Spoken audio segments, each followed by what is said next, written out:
So, in chapter number 25, Man and His Environments, first topic is primary reservoir of nutrients. So, nutrients जो है वो store होती हैं एक रिजर्वायर से दूसरे रिजर्वायर में जाकर। अब वो न्यूट्रिएंट्स किस तरह से स्टोर होते हैं, हम कहानी शुरू करते हैं रिजर्वायर नंबर 1 से। हमने 4 न्यूट्रिएंट्स लिए, 4 रिजर्वायर्स लिए हैं। अब वो किस तरह से एनर्जी ट्रांसफ़र हो रही है एक रिजर्वायर से दूसरे रिजर्वायर में, फिर तीसरे रिजर्वायर में और फिर वो चौथे रिजर्वायर में। ठीक है। रिजर्वायर बेसिकली क्या है? रिजर्वायर बेसिकली एक स्टोर हाउस है जहाँ पे न्यूट्रिएंट्स ने जाके स्टोर होना है, वहाँ पे जाके डिपॉजिट होना है। अगर हम देखते हैं कि यहाँ पे जो हमारे पास ऑर्गेनिक मटेरियल है वो लिविंग ऑर्गेनिजम्स में भी मौजूद है। हम जिस तरह ह्यूमंस की बात कर लेते हैं, एनिमल्स की बात करते हैं, प्लांट्स की बात करते हैं, तो अगर ये सारे ऑर्गेनिज्म जब लाइव हैं तब भी इनकी बॉडी के अंदर ऑर्गेनिक मटेरियल है which is available as nutrients. और अगर इन सारे लिविंग ऑर्गेनिजम्स की डेथ हो जाती है तो तब भी इनकी बॉडी के अंदर जो ऑर्गेनिक मटेरियल है that is available as nutrient. ठीक हो गया। अच्छा, अब लिविंग ऑर्गेनिजम्स किस तरह से इस ऑर्गेनिक मटेरियल जो इनकी बॉडी में मौजूद है इसको कन्वर्ट करते हैं इनटू इनऑर्गेनिक। नंबर 1, रेस्पायरेशन से। इनकी बॉडी में ग्लूकोज है, जब रिस्पायर करेंगे तो that is converted into carbon dioxide, water and heat. So that carbon dioxide and water is inorganic but available as nutrient। ठीक है। तो यहाँ पे अगर हम लिख देते हैं कि हमारे पास रेस्पायरेशन का जो प्रोडक्ट आता है वो है जी कार्बन डाइऑक्साइड और हमारे पास आता है वाटर। अच्छा, अब यही लिविंग ऑर्गेनिजम्स जब हमारे पास डेड हो गया तो यहाँ पे डिकम्पोजर्स आए। डिकम्पोजर्स ने ऑक्सीजन को यूज़ करके ऑर्गेनिक मटेरियल को डिकम्पोज किया into carbon dioxide and water. Again हमारे पास क्या प्रोड्यूस हो गया है? Inorganic but that is available as nutrient. Mean कि उसको दोबारा से हम लिविंग ऑर्गेनिज्म दोबारा से एजिमिलेट कर सकते हैं, एब्जॉर्ब कर सकते हैं। एजिमिलेशन मीन एब्जॉर्बेंस। ओके। देन यही लिविंग ऑर्गेनिज्म जब एक्सक्रीट करते हैं, डेफिकेट करते हैं, फीसेस प्रोड्यूस करते हैं तो तब भी ऑर्गेनिक मटेरियल कन्वर्ट हो जाता है into inorganic and that is converted when it is converted into inorganic that is also available as nutrient। So हमारा जो ऑर्गेनिक मटेरियल है वो कन्वर्ट हुआ है into inorganic, carbon dioxide and water and that is also available as nutrient. अब ये जो inorganic material हमारे पास प्रोड्यूस हुआ है रेस्पिरेशन से, डीकम्पोजिशन से, एक्सक्रीशन से, ये अगर तो लिविंग ऑर्गेनिजम्स यहाँ पर अगर हम प्लांट को लेते हैं तो प्लांट्स ड्यूरिंग फोटोसिंथेसिस इनको एब्जॉर्ब करेंगे और कन्वर्ट कर देंगे into organic material. This organic material is C6H12O6। इसमें कन्वर्ट कर दिया through the process named as photosynthesis. Assimilation भी हो सकती है। Assimilation mean absorbance. हम अब एजिमिलेशन किस तरह से होगी? यही लिविंग ऑर्गेनिज्म जब फोटोसिंथेसिस करेंगे तो ये इसी को हम एनिमल्स और प्लांट्स एजिमिलेट कर लेंगे, एब्जॉर्ब कर लेंगे, खा लेंगे। ठीक हो गया। Okay, this was the first option of the reservoir 1 to be converted into inorganic and that is available as nutrients। Okay. अच्छा, यहाँ से अब हमारे पास एक सेकेंड ऑप्शन भी है कि रिजर्वायर 1 में जो ऑर्गेनिक मटेरियल है जो अवेलेबल है as nutrient it can be converted into organic material. Organic में ही कन्वर्ट हो जाएगा। बट यहाँ पे जो नोट करने वाली बात है वो ये है कि यहाँ पे ये अवेलेबल थे फॉर न्यूट्रिएंट, अब क्या हो जाएंगे? अनअवेलेबल हो जाएंगे as nutrient through the process called fossilisation. तो ये हमारे पास जो फोसिलाइजेशन है ये एक ऐसा प्रोसेस है जो कन्वर्ट करता है ऑर्गेनिक अवेलेबल न्यूट्रिएंट्स को into organic unavailable as nutrients में। ठीक है। तो ये एक इम्पॉर्टेंट एमसीक्यू है कि कौन सा प्रोसेस कन्वर्ट करता है ऑर्गेनिक मटेरियल को इनटू ऑर्गेनिक अनअवेलेबल में। अच्छा, फोसिल्स कैसे बनते हैं?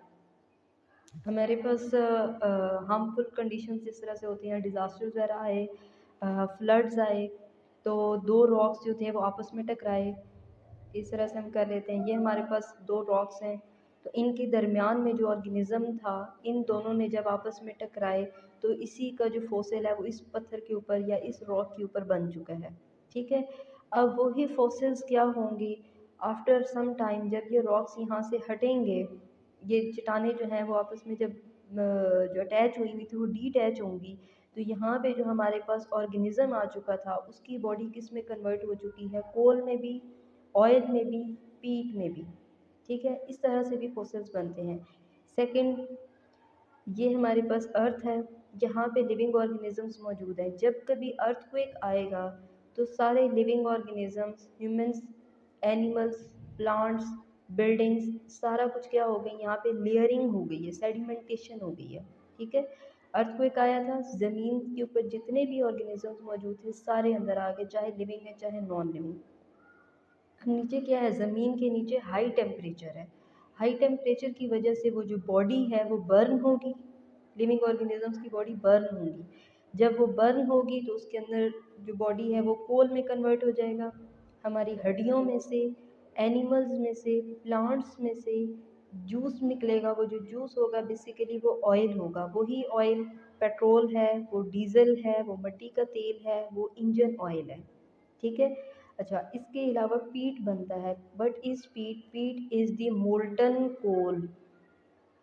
हमारी बॉडी पहले मेल्ट होगी, मेल्ट होने के बाद ड्राई होगी, तो वो जो पहले मेल्ट होगी दैट इज़ कॉल्ड पीट, और जब वो ड्राई होगी तो that is called as coal. ठीक है, अच्छा, अब ये जो तीनों चीज़ें बन चुकी हैं फोसिल से, ये हमारे पास अनअवेलेबल है एज न्यूट्रिएंट। अब हमने इसको कन्वर्ट करना है इनटू अवेलेबिलिटी एज न्यूट्रिएंट्स में। तो अब हम क्या करते हैं, इसको बर्न अगर करते हैं, इन्हीं फॉसिल फ्यूल्स को अगर हम बर्न करते हैं, ये गैसेस, कोल जो है, कोयले को जब बर्न करेंगे तो इसमें से भी इनऑर्गेनिक मटेरियल प्रोड्यूस होगा, और वो इनऑर्गेनिक मटेरियल कौन सा है, carbon dioxide and again water आ जाएगा। ठीक है, अच्छा, तो बर्निंग हो जाएगी जब कोल की, ऑयल की, पीट की, तो फिर हमारे पास इनऑर्गेनिक मटेरियल आ गए, but that are available as nutrients.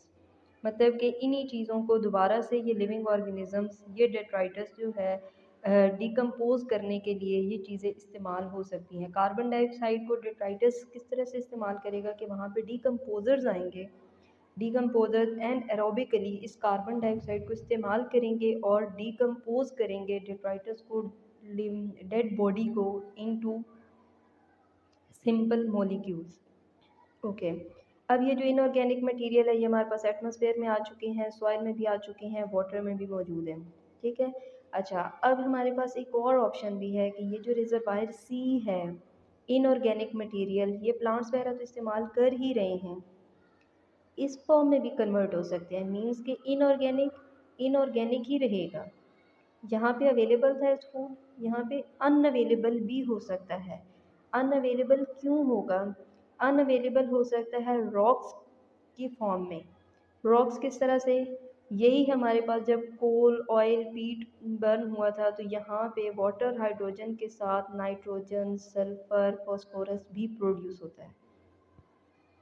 अब क्या है कि हमारे पास ये नाइट्रोजन, सल्फर, फॉस्फोरस वेदरिंग की वजह से, वेदरिंग मीन एक्सट्रीम वेदर, यहाँ पे हमारे पास इनऑर्गेनिक मटेरियल अवेलेबल था एज न्यूट्रिएंट, जो कि हमने हासिल किया है बर्निंग ऑफ फॉसिल फ्यूल्स से भी, रेस्पायरेशन से भी, डिकम्पोजिशन से भी, और एक्सक्रीशन से भी। Excretion mean defecation mean removal of faeces from the body. अच्छा, ये अब हमारे पास इनऑर्गेनिक मटेरियल जो है वो एटमॉस्फेयर में मौजूद है, कार्बन डाइऑक्साइड लाइक एटमॉस्फेयर में मौजूद है, सॉइल में हमारे पास ये नाइट्रोजन, सल्फर, फॉस्फोरस मौजूद है, वाटर मौजूद है हमारे पास।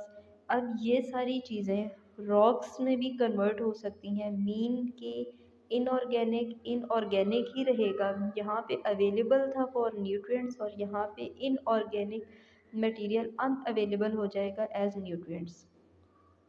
अब ये किस तरह से अनअवेलेबल हो जाएगा, ये वेदरिंग से होगा, इरोजन से होगा। वेदरिंग क्या है, एक्सट्रीम वेदर होना, मतलब कि अगर गर्मी है तो वो एक्सट्रीम गर्मी, और अगर सर्दी है तो वो एक्सट्रीम सर्दी, उसको हम कहते हैं वेदरिंग।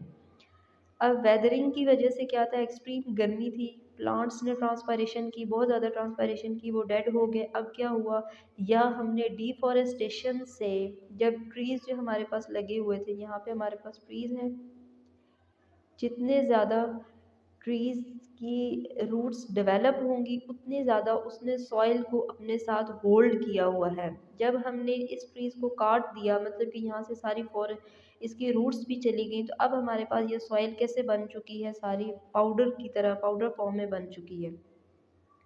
अब जब कभी पानी आएगा, तो पानी क्या, बारिश जब भी आता है या वैसे फ्लड्स वगैरह आए, तो ये सारे न्यूट्रिएंट्स इससे होते हुए, जो अगर पास कोई हमारे पास रिवर्स है, ओशंस हैं, तो वहाँ पे डिपॉजिट होते जाएंगे। जब वो डिपॉजिट होते जाएंगे इस फॉर्म में, पहली एक लेयर, फिर दूसरी लेयर, फिर तीसरी लेयर, तो मिलियन ऑफ ईयर्स लगेंगे और ये सारे रॉक लेयर्स जो थी वो रॉक्स की फॉर्म में कन्वर्ट हो जाएंगी। इस तरह से हमारे पास जो इनऑर्गेनिक मटेरियल है, सल्फर, नाइट्रोजन, कार्बन, ये सारी चीज़ें कन्वर्ट हो जाती हैं into rocks. Now they are inorganic and now they are unavailable as nutrients. तो रिजर्वायर क्या है, रिजर्वायर ये है कि न्यूट्रिएंट्स का ट्रांसफ़र होना from one reservoir to this reservoir as well, this reservoir as well. यहाँ से न्यूट्रिएंट्स इसमें भी जा सकते हैं और इस फॉर्म में भी ट्रांसफ़र हो सकते हैं। Hope you have got all that idea which I am trying to transfer.